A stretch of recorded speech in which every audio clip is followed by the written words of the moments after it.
खुद अपनी मेहमान बहुत सरफरोशी हुई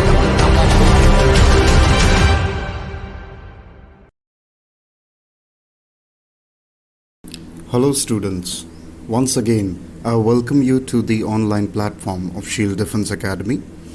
This is me, Abhimanyu, your English faculty, and today we'll be starting with another important topic on the series of pronouns. Now today we would be starting with reflexive pronouns.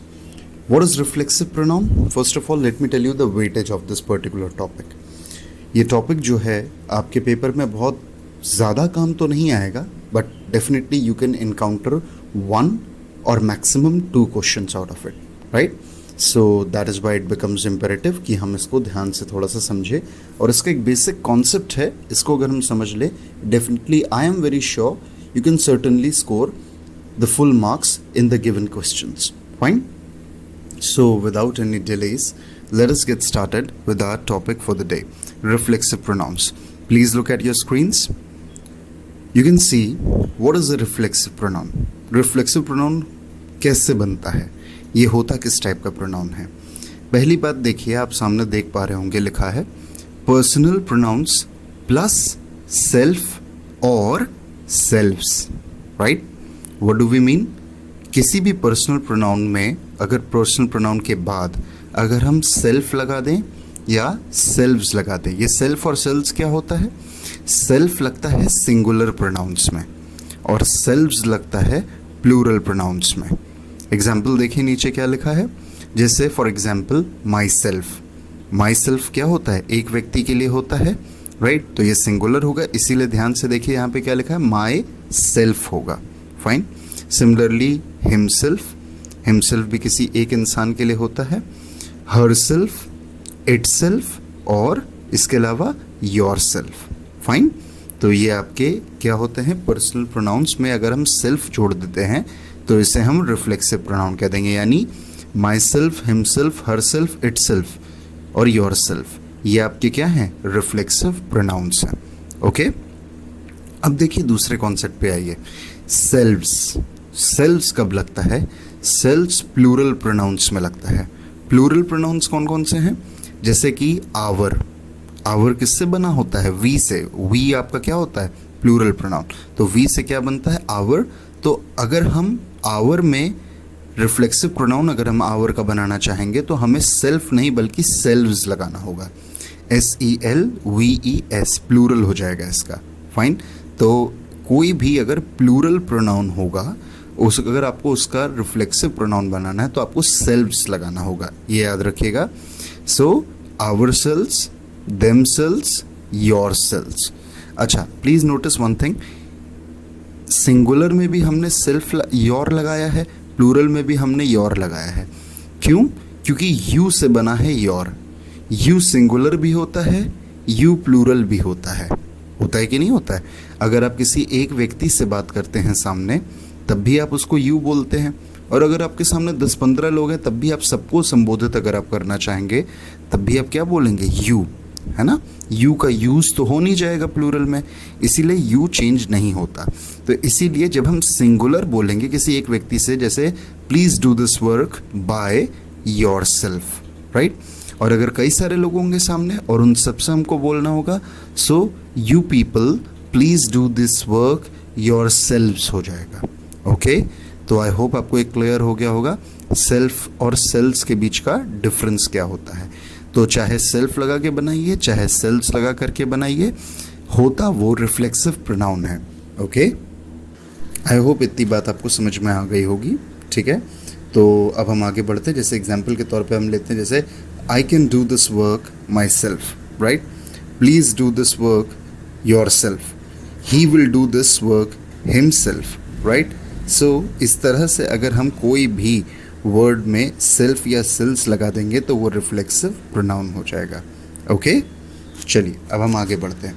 सो ये तो हमने जान लिया what is a reflexive pronoun, कैसे बनता है, self और sales का फंडामेंटल क्या है, सिंगुलर और प्लूरल का फैक्टर होता है. ठीक है.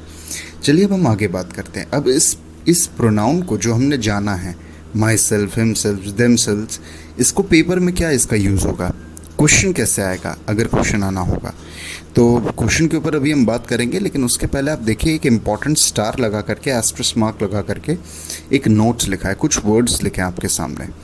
क्या वर्ड्स हैं मैं रीड करता हूँ आपके लिए।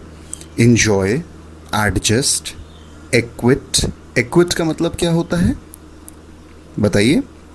एक्विट का मतलब होता है आपका माफ़ कर देना, क्षमादान दे देना, ठीक है, किसी को फ्री कर देना। एक वर्ड आपने सुना होगा स्पेयर, माफ़ कर देना, अंग्रेज़ी में स्पेयर वर्ड होता है, तो एक्विट आपका स्पेयर ही होता है, ठीक है। तो याद रखिएगा एक्विट का मतलब माफ़ कर देना, क्षमादान दे देना। Next one, avail. Avail word का मतलब क्या होता है, आपने वर्ड सुना होगा अवेलेबल, राइट। अवेल का मतलब किसी चीज़ का इस्तेमाल करना, उसको यूज़ करना, अवेल करना, ठीक है। इंट्रोड्यूस आपको पता ही होगा। प्रेजेंट मतलब मौजूद होना, एब्सेंट मतलब गैर मौजूद होना, ड्रेस्ड मतलब तैयार होना, ठीक है।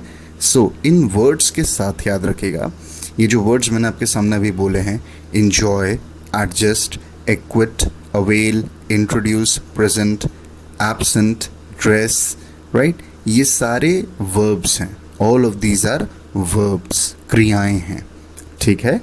नाउ अब याद रखने वाली इम्पॉर्टेंट बात यह है कि जब भी आप पेपर में बैठ करके कोई भी क्वेश्चन सॉल्व कर रहे हैं, ठीक है, और अगर आपको मान लीजिए कोई एरर दिया है या कोई फिल इन द ब्लैंक दिया है या कुछ भी दिया, सेंटेंस इंप्रूवमेंट दिया है, ठीक है, तो आपको ये याद रखना होगा कि ये जो वर्ड्स मैंने स्टार लगा करके स्पेशली लिखे हुए हैं, एस्ट्रिक्स मार्क बना करके, प्लीज़ रिमेंबर इन वर्ड्स के बाद रिफ्लेक्सिव प्रोनाउन का इस्तेमाल होता है।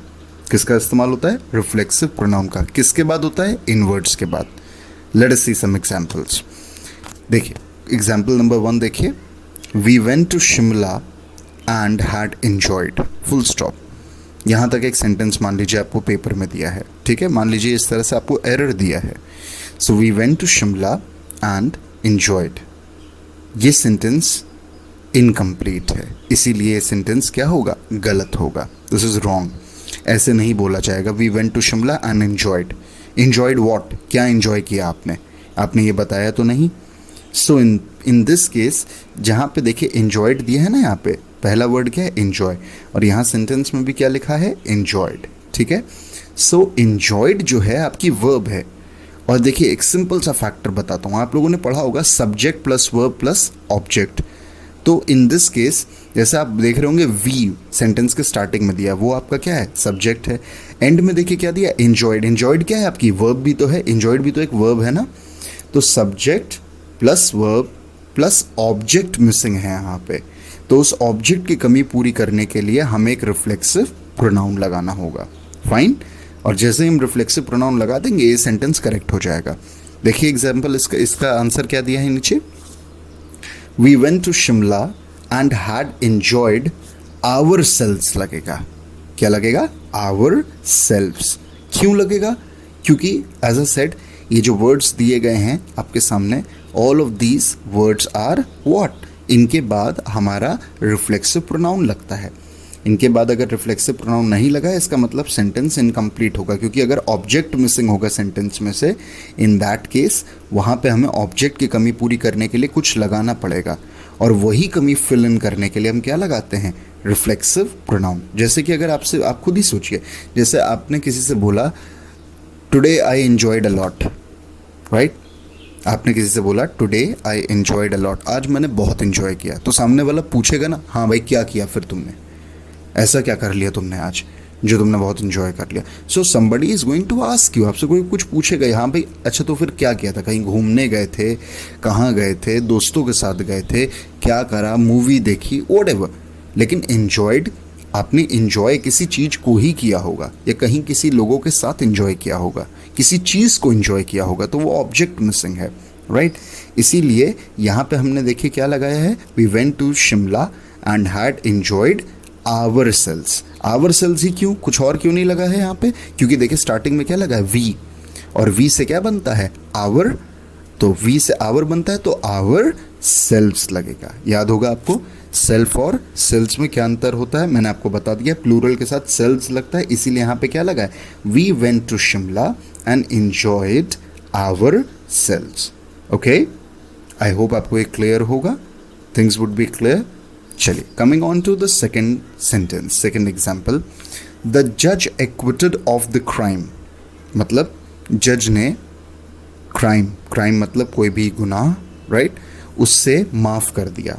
Full stop. फाइन. आप बताइए क्या ये सेंटेंस आपको कंप्लीट लग रहा है? जज ने गुनाह से माफ कर दिया. किसको माफ करा? ये तो दिया नहीं है. किसको माफ कर दिया? कोई क्रिमिनल तो यहाँ पे दिखाया नहीं गया कि इस क्रिमिनल को या इस आदमी को जज ने माफ कर दिया, बाइज्जत बरी कर दिया. ऐसा कुछ भी नहीं लिखा है. केवल क्या लिखा है? द जज acquitted of the crime. Acquitted हुम? किसको एक्विट किया, किसको माफ किया, किसको क्षमादान दिया, ये क्लियर नहीं है. इन दैट पर्टिकुलर केस हम अपने आप से कोई वर्ड नहीं लगा सकते, लेकिन हम उस कमी को पूरा करने के लिए कि एक्विट किया, किसको किया, किसी न किसी को माफ किया, तो वो कमी पूरी करने के लिए, उस ऑब्जेक्ट की कमी पूरी करने के लिए हम यहाँ पे अगेन क्या लगाएंगे? रिफ्लेक्सिव प्रोनाउन लगाएंगे. देखिए, द जज acquitted himself of the crime. Right. जज ने खुद को ही इस क्राइम से, इस गुनाह से खुद को ही आज़ाद कर दिया, या यूँ कह दीजिए कि खुद को ही क्षमादान दे दिया. ठीक है. तो क्योंकि एक्चुअली देखिए, हमें कोई वर्ड चाहिए था यहाँ पे लगाने के लिए, और हम कोई भी वर्ड नहीं लगा सकते हैं उठा करके कि हम उठा के क्रिमिनल लगा दें. ठीक है. इसलिए उस वर्ड की कमी पूरी करने के लिए हमें क्या लगाना होगा? एक रिफ्लेक्सिव प्रोनाउन. और जैसा कि आप देख सकते हैं, एक्विटेड वर्ड है, राइट. एक्विटेड के बाद क्या लगता है? कोई भी रिफ्लेक्सिव प्रोनाउन का इस्तेमाल होता है. तो आई होप ये क्लियर होगा आपको. ठीक है. लेट्स सी थर्ड सेंटेंस क्या दिया है. Let me introduce to everyone. Introduce मतलब क्या होता है? मिलवाना, सामने सामने रूबरू करवाना किसी को. So let me introduce to everyone. आओ मैं सबसे मिलवाता हूँ. इसका हिंदी ये है, आओ मैं सबसे मिलवाता हूँ, इंट्रोड्यूस करवाता हूँ. क्या ये सेंटेंस कंप्लीट है? ध्यान से देखिए. नहीं. आओ मैं सबसे मिलवाता हूँ. किसको मिलवाता हूँ? किससे? सबसे मिलवाना है, ठीक है, लेकिन किसको मिलवाइएगा आप सबसे? कोई होना भी तो चाहिए मिलवाने के लिए. क्योंकि वो इंट्रोड्यूस किसको करना है ये क्लियर है ही नहीं सेंटेंस में, तो उस चीज़ को पूरा करने के लिए हम यहाँ पे क्या लगाएंगे? रिफ्लेक्सिव प्रोनाउन लगाएंगे. देखिए करेक्ट क्या बनेगा? लेट मी दिया है ना स्टार्टिंग में, तो मी से क्या बनता है आपका? Let me introduce my self to everyone. Fine everybody. तो आई होप ये क्लियर होगा आपको. इस तरह से आपको पढ़ करके सेंटेंस को आपको देखना है कि अगर कोई ऑब्जेक्ट मिसिंग है तो आप वहाँ पे ऑटोमेटिकली उस ऑब्जेक्ट की कमी पूरी करने के लिए रिफ्लेक्सिव प्रोनाउन का इस्तेमाल करेंगे. जैसे एग्जाम्पल के तौर पे आपके सामने 3 है. I enjoyed my self, she adjusted her self, the जज acquitted himself, whenever you get a chance please avail your self, let me introduce my self, he presents himself, she absented herself from the meeting, right? I dressed myself in the best way, right? So इस तरह से करके आपको समझना है, and this is how you have to understand. Let me tell you, ये एक topic के बहुत क्वेश्चन नहीं मिलेंगे, लेकिन हाँ प्रीवियस ईयर पेपर में इसके कुछ क्वेश्चन कभी कभी देखे गए हैं. इसीलिए why to take a chance, इसीलिए मैंने आप लोगों के साथ ये टॉपिक शेयर करा है. इसको ध्यान से देखिएगा, इसको रिवाइज कर लीजिएगा. ठीक है. And if in case you have some doubts please let me know. Okay. So we'll keep it till here. Thank you.